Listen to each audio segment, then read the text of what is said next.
Grandma's garden. The smell of damp earth and blooming flowers greeted me as I stepped out of the car.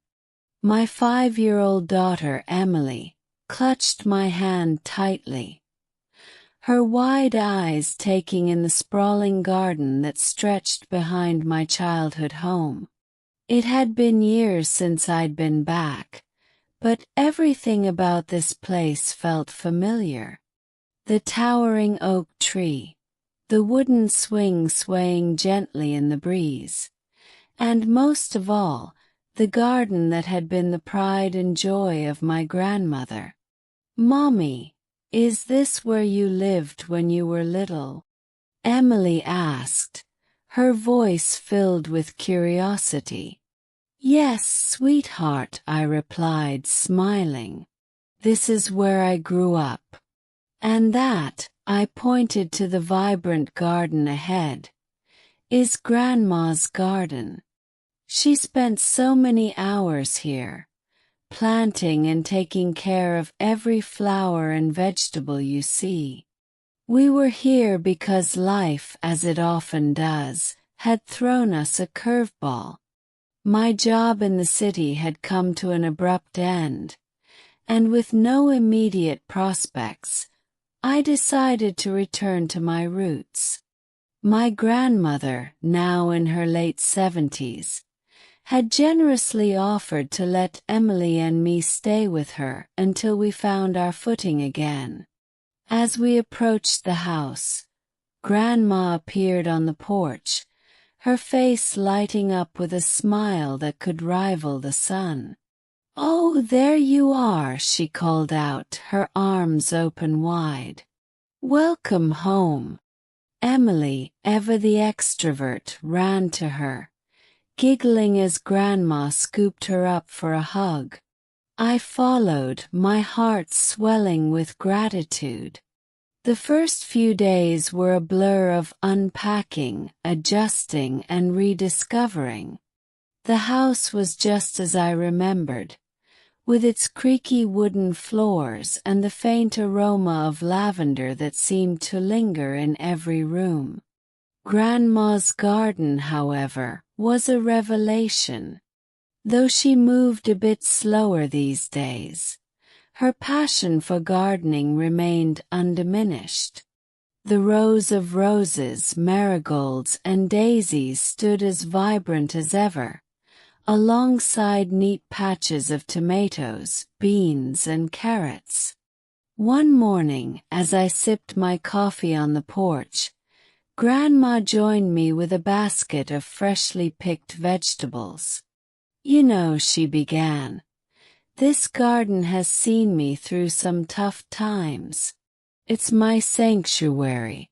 There's something about working with your hands, feeling the soil and watching things grow. It's therapeutic." I nodded, understanding more than ever what she meant. Life in the city had been a constant hustle, and I had rarely found time to pause and breathe.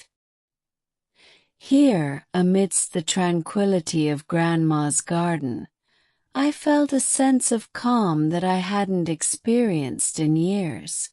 "Can I help, Grandma?"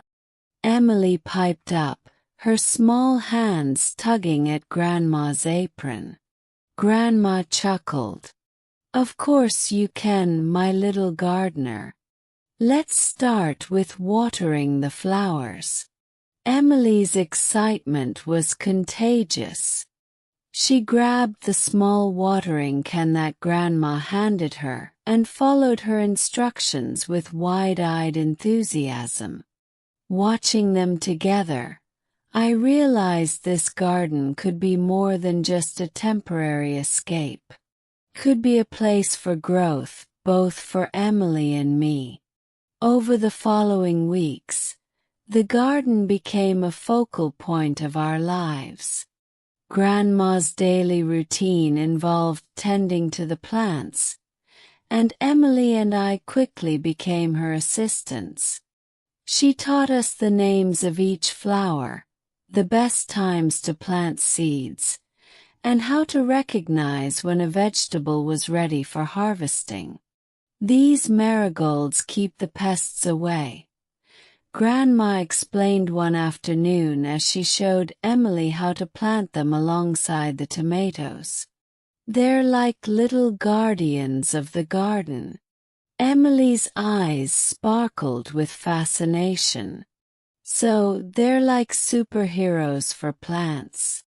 Grandma laughed. Exactly, dear. As we worked together, Grandma shared stories from her younger days. She spoke of how she and Grandpa had started this garden when they first moved into the house, turning a barren patch of land into a flourishing oasis. It wasn't easy, she admitted. We didn't have much money, so we used whatever seeds we could find. Over time, it grew into what you see today. It taught us patience and resilience. Her words resonated with me.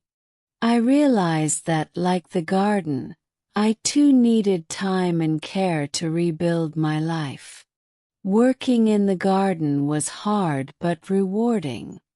There was something deeply satisfying about planting a seed and watching it sprout, knowing that your efforts had contributed to its growth.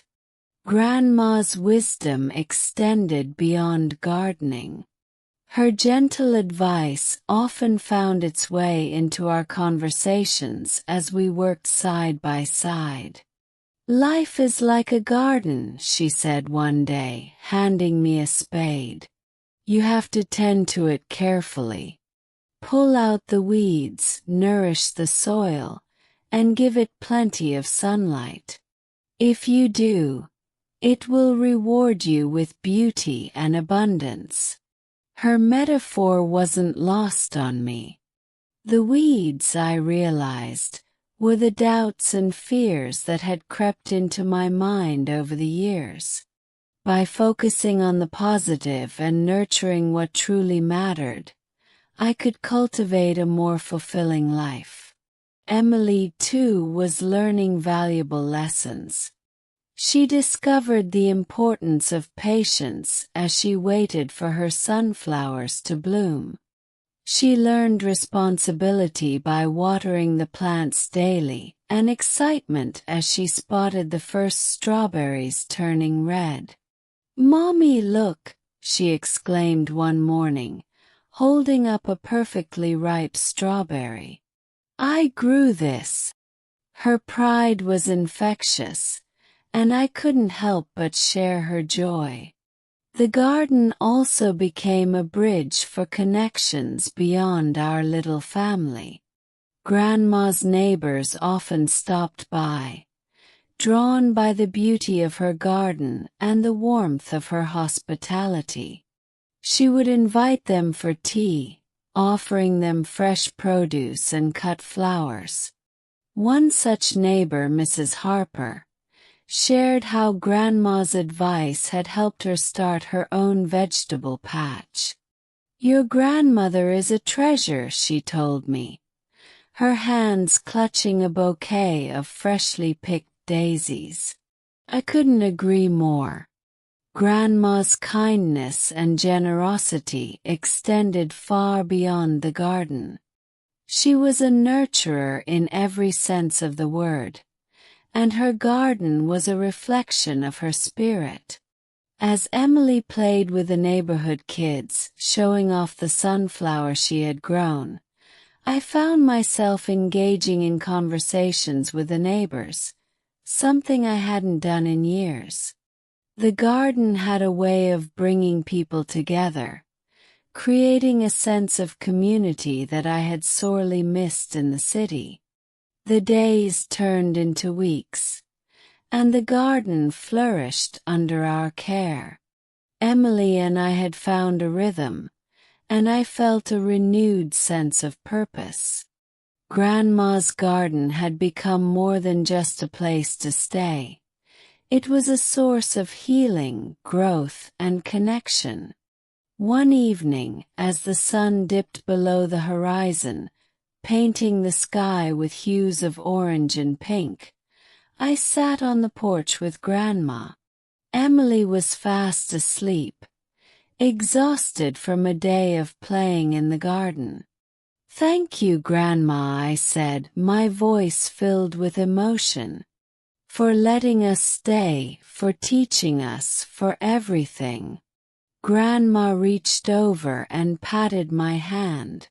"Your family, my dear. This garden has always been a place for growth, not just for plants but for people too. I'm glad it could help you find your way again." I nodded, her words settling deep in my heart. I knew our journey wasn't over, but I felt stronger and more equipped to face whatever lay ahead. Grandma's garden had given me a gift I hadn't expected, a chance to start anew. As summer unfolded, the garden flourished with new life. Emily's sunflowers towered over her, their golden heads swaying gently in the breeze. The tomato plants bore plump, ruby-red fruit, and the rows of marigolds stood proudly, guarding the vegetables. The garden had become a reflection of the time and love we had poured into it. One day, Grandma handed me a small packet of seeds. "These are for you," she said with a smile. "When you're ready to plant your own garden, you'll have a piece of this one to take with you." Tears welled up in my eyes as I took the seeds. "Thank you, Grandma. I'll make sure they grow beautifully." By the end of summer, I had found a new job and a small place for Emily and me in a nearby town. Moving was bittersweet, but I knew I was leaving with more than I had arrived with.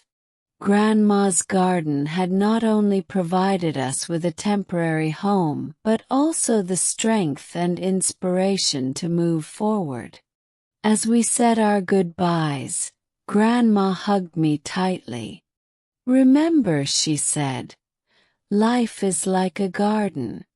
Keep tending to it, and it will always bloom." Driving away, I looked in the rearview mirror and saw Emily clutching the packet of seeds, her face full of excitement for the future. I smiled, knowing that Grandma's lessons would stay with us, growing and flourishing like the garden we had left behind. Thank you for listening. Like, subscribe, and share our channel Magic Mingle with your friends to enjoy more magical stories.